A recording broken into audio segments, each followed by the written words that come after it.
The spires of Velis Prime pierce the blue haze of dawn like obsidian needles, their surfaces rippling with faint streams of anti-gravity traffic. The galactic Concord seat of power, ancient, gilded, and heavy with the weight of thousands of treaties, rested atop a world that had never seen war. Its streets were polished marble, its skies patrolled by silent drones, its peace declared eternal. Ambassador Elias Kalin stepped from the shuttle onto the marble causeway that led toward the council hall. The air smelled faintly of ozone and distant sea, too clean, too curated, a synthetic paradise that felt more alien than the creatures walking past him. His boots echoed against the inlaid tiles as he approached the archway guarded by statues of 100 extinct species, all of whom had once believed peace here was permanent. Inside, the High Concord Council chamber was already stirring. Delegates from 100 worlds hovered at their stations, feathered, scaled, plated in chitin, wrapped in atmospheric domes, or standing on reinforced platforms. A low murmur drifted to the circular hall, the sound of voices uniting in one sentiment, contempt masked as diplomacy. Elias paused at the edge of the chamber, eyes scanning the hollow dome above, its golden lattice gleaming under shafts of filtered starlight. Holographic banners spiraled overhead, projecting serene phrases about unity and cooperation. He knew the words were a shield. Behind them, knives were already drawn. Ambassador Kalin, croaked the council herald, a translucent being that shimmered like heated glass. You stand before the Concord to present the Terran Directorate's concerns. He stepped forward, the sound of his coat whispering against the floor. Concerns, he echoed, voice level. 3 colonies are gone. 14,000 dead. I am here to demand answers. A ripple of amusement swept through the assembly. A scale figure leaned forward, its spines rattling. Pirates, it said, voice thick with derision. The Concord cannot allocate fleets for every skirmish in the outer belts. Pirates with Dominion warships? Elias's gaze cut to speaker, a Zaldar noble with bronze plating glinting under the hall lights, and whose flag was conveniently absent when our distress signals were jammed. The hall shifted uncomfortably. None denied the implication, yet none would name the Zaldar Dominion directly. Too valuable, too powerful to accuse openly. The Dominion supplied half the council's or and most of its private security forces.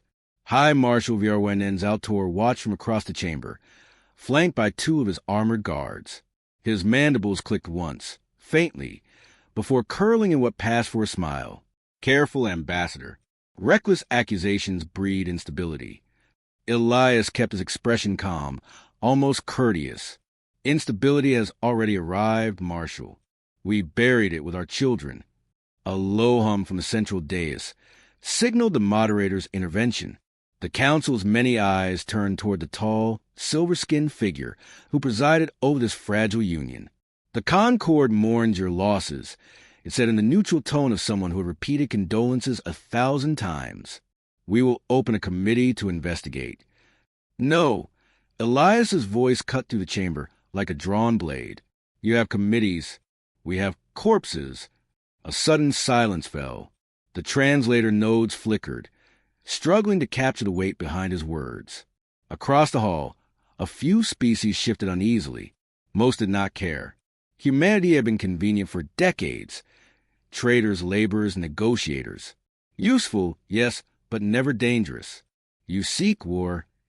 Vierwainen's voice carried now, rich with mockery. Do you think the stars will mourn another dead species? Elias turned his head slowly, meeting the aliens for cold eyes. No, he said evenly. I seek truth, but war. His pause stretched just long enough for the hall to grow still again. War finds those who mistake patience for weakness. The moderator raised a delicate hand. Order, Ambassador. This is a council of peace. Peace, Elias murmured, not to them, but to himself. His fingers brushed the edge of his datapad. There were sealed orders on that device, transmitted before he left Earth. Fleet movements classified, contingencies signed by the Directorate itself. He had come to plead once more for reason, but not unarmed. The rest of the session blurred into predictable motions. Promises of review, offers of symbolic reparations, a motion to delay any sanction vote until the next cycle. Elias answered their platitudes with silence. It was a silence more eloquent than fury. As the chamber recessed, a thin, insectal delegate scuttled closer, voice pitched low. You push too hard, human. They will never side with you over the Dominion. Elias glanced at him, lips tightening in something that was not quite a smile. Then they will remember this moment, won't they? Outside, the hall's golden steps glowed under the rising light of the system's twin suns. His aide, a young officer in plain diplomatic gray, hurried to meet him. They refused action? They postponed action, Elias corrected, moving down the steps. It's a habit of theirs. Sir, the aide hesitated, glancing around the rows of alien envoys dispersing like carrion birds. What now? Elias paused at the bottom step. Overhead, the sky shimmered faintly where the orbital defense grid floated in perfect formation, trusting that no one would ever challenge it. He could almost see it, the cold silhouette of the HSS Invictus beyond the clouds, engines dormant, guns silent, waiting. Now, he said quietly, we stop asking. The aide swallowed. Is that an order? It's a reminder, Elias replied, his gaze fixed on the distant horizon. Every species here believes humanity bends because we cannot break. They have yet to see what comes after. Behind him, the council bell tolled, calling delegates back for another round of hollow diplomacy. He did not look back. Far above, the Invictus stirred, its comms flickering to life. The shuttle bay of the HSS Invictus swallowed Elias Kalen in a wash of cold light and engine hum. The dreadnought loomed like a silent predator above Velis Prime, its hull a mosaic of black plating, edges beveled to scatter scanners, weapons recessed under seamless armor. Officially, it was a diplomatic escort. In truth, it was a blade hidden under humanity's sleeve. Admiral Saren waited near the lift, hands clasped behind his back. His uniform bore no rank insignia, only the silver crest of the Terran Directorate. They laughed at you again, Saren said, walking beside him as the lift sealed. They did worse than laugh, Elias replied. The walls whispered as the lift rose toward the command deck. They postponed. They delayed. They gave me sympathy instead of sanctions. The Admiral's jaw tightened. We've been preparing for this. Elias, you know that. Preparation was one thing. Crossing the line was another. Elias looked at Saren, the man who had once commanded the first human expeditionary fleet during the frontier wars. The years had not dulled his eyes. They still carried that measured calculation of a man who weighed lives against necessity. Tell me the truth, Elias said. Are the fleets in position? Saren exhaled slowly. The Easter March reserves arrived 2 days ago. Blackout protocol is fully functional. The Concord defense grid wouldn't see us move until it's too late. The lift doors open onto the Invictus's command deck, a cathedral of dark alloy and holographic screens. Star maps hung in midair, spheres of influence drawn in precise lines. Elias stepped toward the central display, his reflection distorted by the swirl of galactic routes. They still believe we will wait for permission, he murmured. Saren's voice lowered. Permission never kept our colonies alive. A message alert blinked on Elias's wristband. Priority channel, Directorate seal. He opened it with thumbprint, reading the tight cluster of words. Assassination attempt foiled. Agent confirmed Dominion ties. Be cautious. He felt the muscles in his shoulders tighten, but his expression remained controlled. They've already started cleaning up loose ends. Saren turned sharply. Where? Council corridors.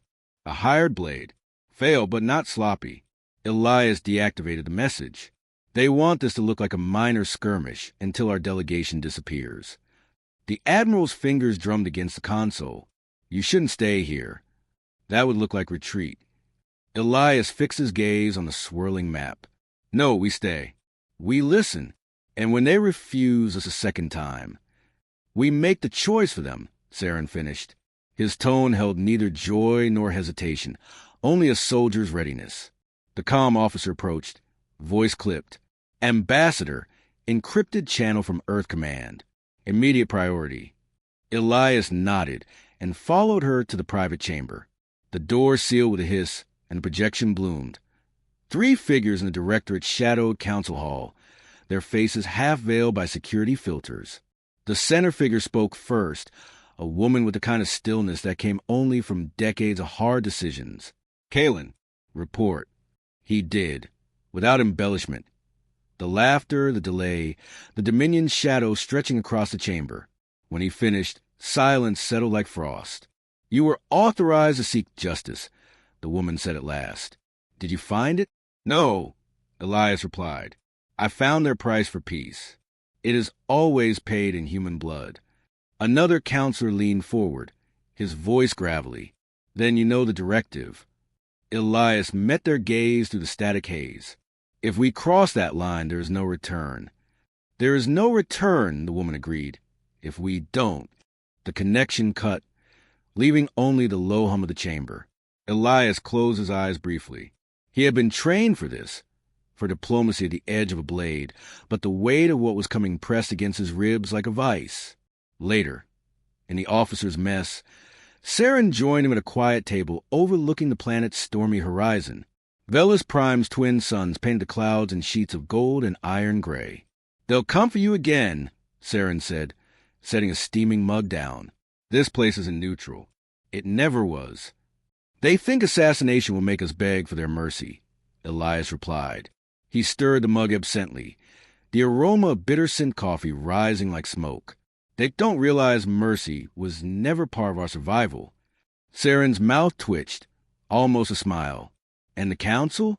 Still clinging to its golden promises. They cling to power, not promises. Elias took a slow sip. "The promises are just a frame." The Admiral leaned in, voice low. "Then what is your play?" Elias looked out over the clouds, his reflection dark against the glass. "I give them one more chance." "One. Then I take the play away from them."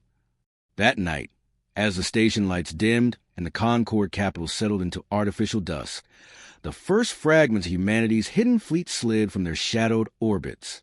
Silent, cold, invisible to the Council's complacent sensors, they moved into the pattern Saren had described. A noose, tightening by degrees. In the Council archives, a report logged itself into the restricted channel. Human delegation remains non-compliant. Recommend further pressure. The note was stamped with a Dominion seal before it vanished from public record. On the Invictus, Elias stood alone in the observation gallery, hands folded behind his back. Below him, the planet glittered, a jewel of peace, untouched, unscarred. Somewhere in its vast cities, children played beneath towers that had never known bombardment. He wondered if they truly believed peace was permanent, or if they simply chose not to imagine the alternative. A soft chime broke his thoughts. The aide from earlier stepped into the gallery, face pale in the reflected starlight. "Sir, another message from Earth. They want confirmation." "Tell them," Elias said without turning, "that we are still listening." "And after tomorrow?" "After tomorrow," he whispered, "they will start listening to us." The aide hesitated, then left, his footsteps fading down the corridor. Elias remained, eyes fixed on the horizon. The council would reconvene at dawn. They would offer another committee, another delay, another apology wrapped in protocol. And when they did, the galaxy would inch one step closer to the moment no species could forget. Dawn on Velis Prime cast twin shadows across the council hall, bathing the marble steps in pale gold. Delegates filed in, their movements brisk, their voices a controlled murmur. News of the failed assassination attempt had spread in whispers, but no one spoke of it openly. Appearances mattered here. Truth did not. Ambassador Elias Kalen entered without ceremony, his expression composed, his pace deliberate. Behind him, two aides followed with sealed datapads. Above the chamber, banners proclaimed unity is strength. The words felt brittle. The moderator's voice echoed through the dome. The Concord reconvenes to address the Terran Directorate's petition. 100 alien gazes fixed on him. The Zalder delegation sat higher than before, their bronze-armored guards forming a quiet wall. High Marshal Vierwen Zaltor lounged in his chair, mandibles faintly clicking, his four eyes unblinking. Elias stood at the central platform. 3 colonies reduced to ash. 14,000 lives erased. We asked for justice. The moderator gestured toward the assembly. The council has deliberated. While the attacks are regrettable, evidence remains insufficient for military sanction. We propose. Another committee? Elias's voice was even, but it carried to the highest rose. Another circle of words while the embers grow cold. A scaled delegate hissed. Your tone borders on insolence. My tone reflects the grave you ignore. His gaze swept the chamber. You promised protection. You delivered delay. The moderator raised a placating hand. Ambassador, diplomacy requires. No. The single word halted the room. Elias drew a small device from his coat, placed it on the dais, and pressed his thumb to the pad. The chamber lights flickered. A low, almost imperceptible hum vibrated through the floor. Council guards checked their weapons instinctively, but their displays dimmed. The great defensive holograms above the chamber stuttered, then fell silent. VRYNN sat forward. What have you done? Demonstration, Elias said. His voice no longer carried the practiced softness of a diplomat. That hum you feel is the blackout protocol. Your fleets, your orbital grid, your private defense screens, they are blind. A rush of movement rippled through the chamber. Some delegates rose. Others whispered frantic orders into dead comms. The moderator's voice cracked. This is an act of war. No, Elias corrected. This is a removal of an illusion. VRYNN's mandibles flared. You dare threaten Concord? I dare show you what you have cultivated. Elias's eyes locked on the marshals. You sanctioned the raids. You blocked the investigation. You set knives after my people in your own corridors. You have no proof. I have 14,000 reasons, Elias said quietly, and fleets you believe were ornamental. For the first time, true silence filled the hall, the kind that carried weight. The moderator tried again, softer now. Ambassador, stand down. This will escalate. It has already escalated. Elias retrieved the device. The hum ceased, but the silence lingered like a loaded weapon. Humanity joined this concord in good faith. We believed your laws would shield the weak. Today we see the truth. Law is a mask worn by those who already hold power. VRYNN rose, towering above the others, his voice a low growl. You are outnumbered. You are outgunned. Withdraw or be erased. Elias's reply was almost gentle. You mistake us still. We did not come here to beg. We came here to decide. The aides behind him exchanged a glance, one of them pale, the other rigid as a blade. The council chamber doors swung open. From high windows, a shadow passed across the suns. The HSS Invictus, moving closer, its silhouette blotting the sky. On every delegate's personal screen, a single transmission appeared. Origin, Terran Directorate Command. The message was one line.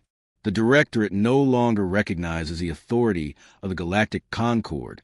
Panic cracked the hall's facade. Delegates shouted over one another in their own tongues. The moderator hammered for order, but the sound was lost in the rising clamor. VRYNN leaned across his bench. This is suicide.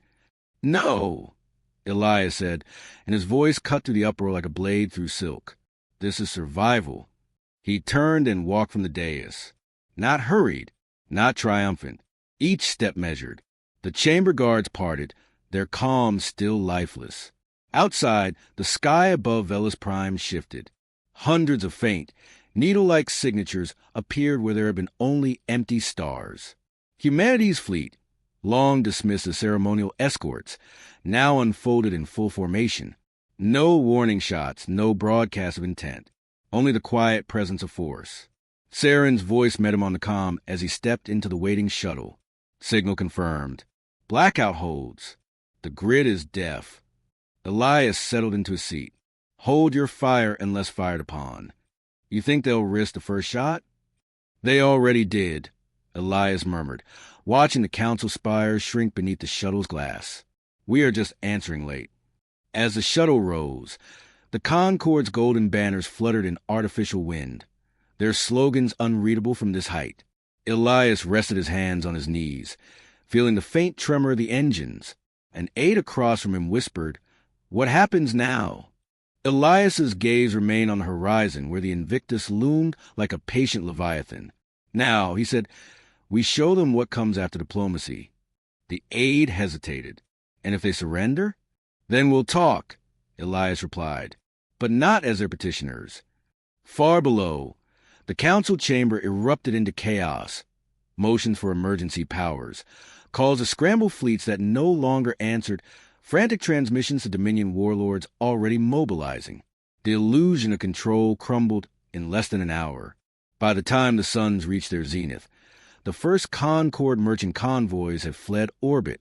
Neutral envoys began drafting apologies they would never dare deliver. And across the galactic network, a new signal repeated on every channel. The Terran Director's emblem and a single phrase beneath it, humanity will not kneel. The first Dominion fleet emerged from slipspace 3 days after the Concord's collapse. Its ships spread across the void like a swarm of serrated blades. 40 heavy cruisers, 20 carriers, hundreds of escorts. Their objective was clear: to strike Earth before humanity could consolidate power, to crush the rebellion before it could become a war. From the command deck of the HSS Invictus, Admiral Saren watched the data feeds align. Lines of red glyphs marked the incoming flotilla. Their path arced toward the Soul Gate like a spear. Estimated arrival to the outer perimeter? He asked. 22 hours, the operations officer replied. Elias Kalen stood beside him.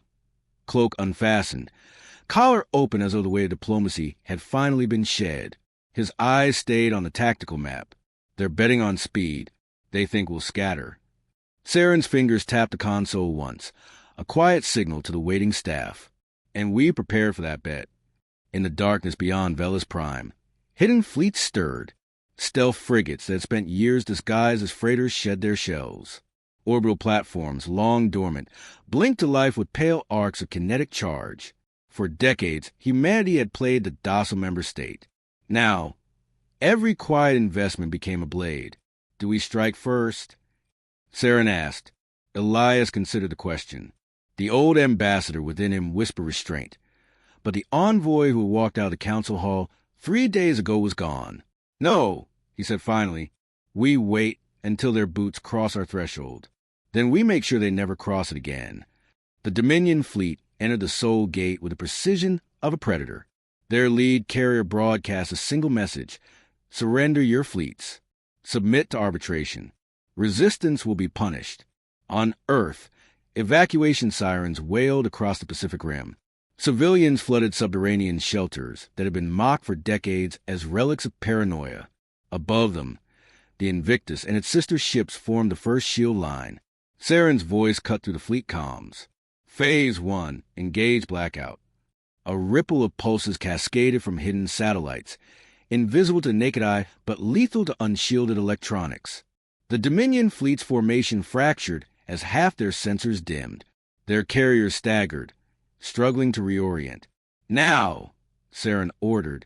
From lunar orbit, a storm of kinetic rods fell. Tungsten spears, each the mass of a small shuttle, pierced the void at orbital velocity. The first volley ripped through 3 Dominion cruisers before alarms even registered. No explosives, just the raw violence of momentum. The enemy answered with plasma barges, lashing the upper atmosphere, but their targeting systems lagged behind.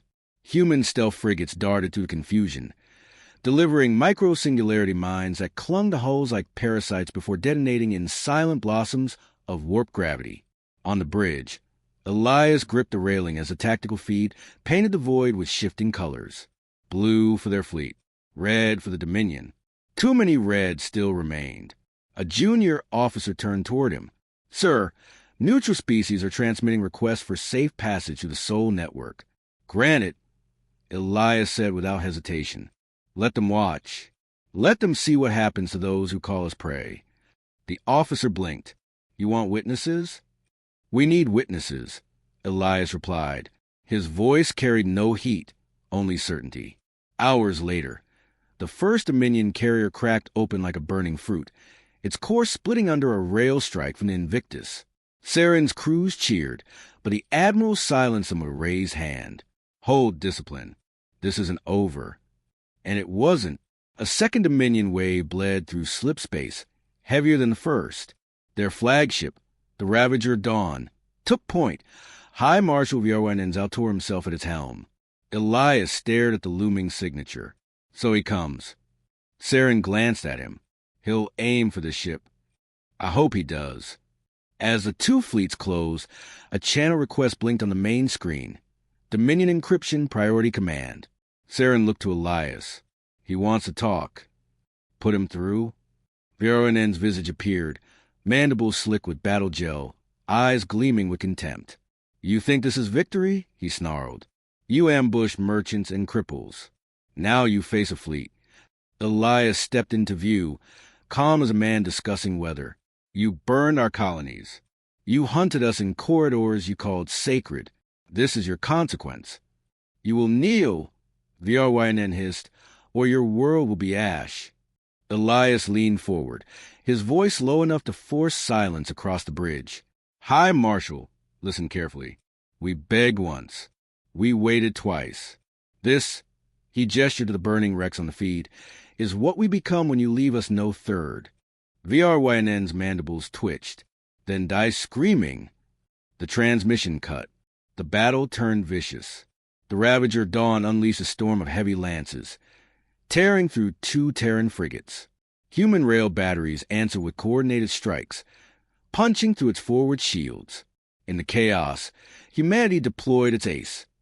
The Aegis Veil, a shimmering lattice of quantum disruptors that bent trajectories and scattered incoming fire. Dominion captains panicked as their barges curved away into empty dark. Human cruisers surged forward, engines flaring cold blue, slicing through exposed flanks with tungsten slugs and precision drones. Marshal's flagship losing integrity, the tactical officer reported. One more volley. No, Elias interrupted. Pin him. Don't destroy him. Not yet. Saren gave a thin nod. Understood. By the 7th hour, the second Dominion wave fractured. Carriers limped toward escape vectors. Escorts scattered, their formation shredded. Human losses were real. 12 frigates gone, 2 cruisers crippled. But the gate to Earth held. From orbit, cameras captured the moment the Ravager of Dawn's engines failed. Its hull spun slowly, trailing debris, a crippled giant among the stars. Messages flooded the galactic net. Footage of the battle, the wrecks, the blackout's eerie silence. The Concorde's neutral species began to withdraw their support for the Dominion, one by one. In the command gallery, Saren approached Elias. It's done. For now. Not yet, Elias said, watching the broken flagship drift. He's still alive. You want him taken?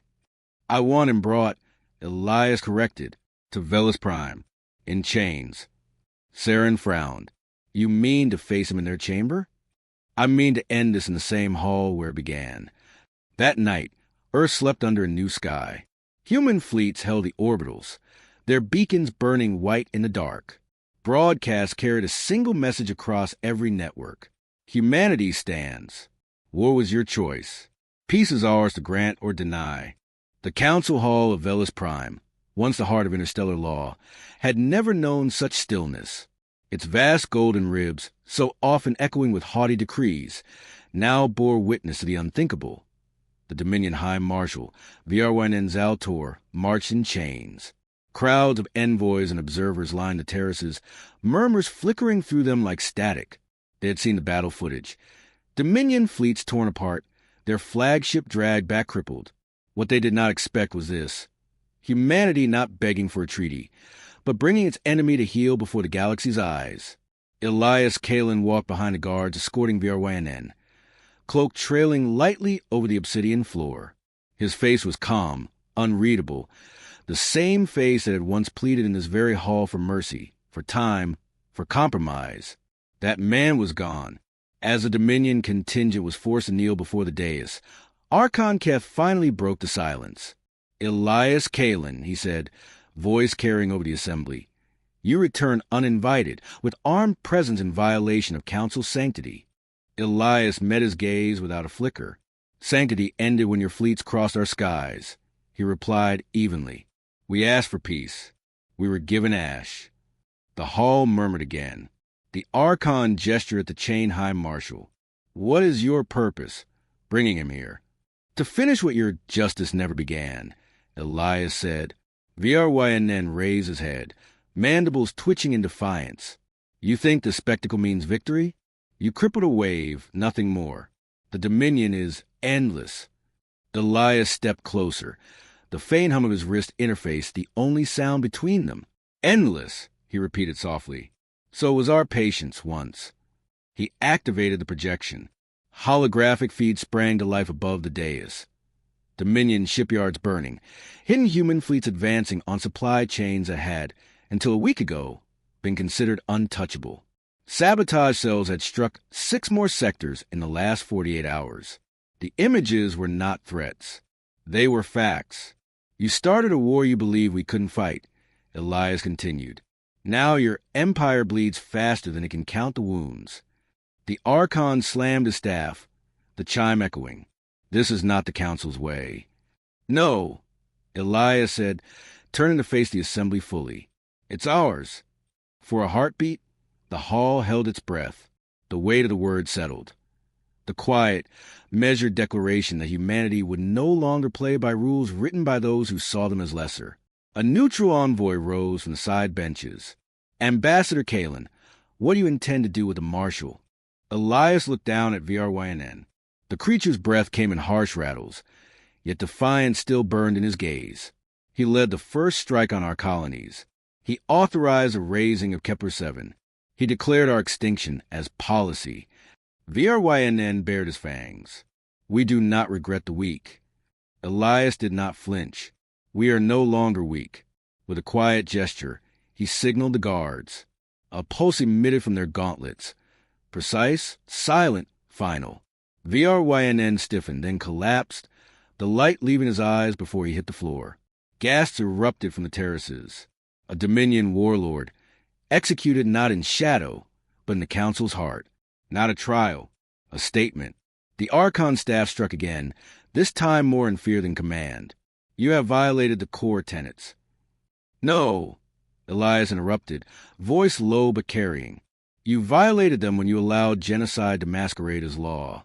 We begged you to act. You chose silence. He turned slowly, his gaze sweeping over the gathered species, Avruan delegates shifting their crystalline limbs, Ilari envoys hiding their luminous eyes, the Jorix counselors tightening their coils around their seats. None spoke. You asked what humanity would do when pushed past endurance. Elias said, Now you know. Outside the hall, a transmission spread, pre-recorded, already disseminated before the confrontation even began. It declared the new reality. The Concord was finished. The Dominion's mandate over human territories was void. A neutral coalition had already moved to negotiate under Terran escort. The galaxy was not collapsing. It was rearranging. Admiral Saren's voice came through Elias's earpiece as he stepped off the dais. Velis Prime's gates are secure. Shall we proceed to Phase 3? Hold, Elias murmured. They need to live with this first. Hours later, the hall lay empty. Only the Archon remained, staring at the dark stain on the floor where the Marshal had fallen. Elias stood beside him, cloak clasped once more. His voice was quieter now, stripped of theater. You could have stopped this years ago. The Archon's golden eyes flickered. You've broken the balance. No, Elias said, turning toward the exit. We've broken our chains. News of the execution spread faster than any fleet. To some species, it was terror, proof that humanity had become something far more dangerous than a petitioning state. To others, it was liberation, a signal that the old order could be challenged. Across Terran space, for the first time in living memory, the sirens stopped. Colonies lit their beacons not in distress, but in defiance. Soldiers returned from the void not as prey, but as victors. 2 days later, a transmission came from a fringe of Dominion territory. The message was short, unornamented, signed by a surviving member of VRNN's command council. We request terms. Elias read it in silence, the lines reflected in his dark eyes. At last, he allowed himself a breath, not of triumph, but of recognition. The war was not over, but the question that had haunted every corridor, every plea, Every memorial for decades had been answered. What happens when humanity finally breaks? The last scene unfolded on Earth's orbit, where the Invictus floated among the rebuilding fleets. Saren joined Elias at the viewport. History will remember today, the Admiral said. Elias's gaze lingered on the pale arc of the planet below. They should remember why it came to this. And if they don't, Elias's voice turned almost a whisper. Then we'll remind them. He turned away from the glass, the weight of silence following him, no longer the silence of submission, but the silence after thunder.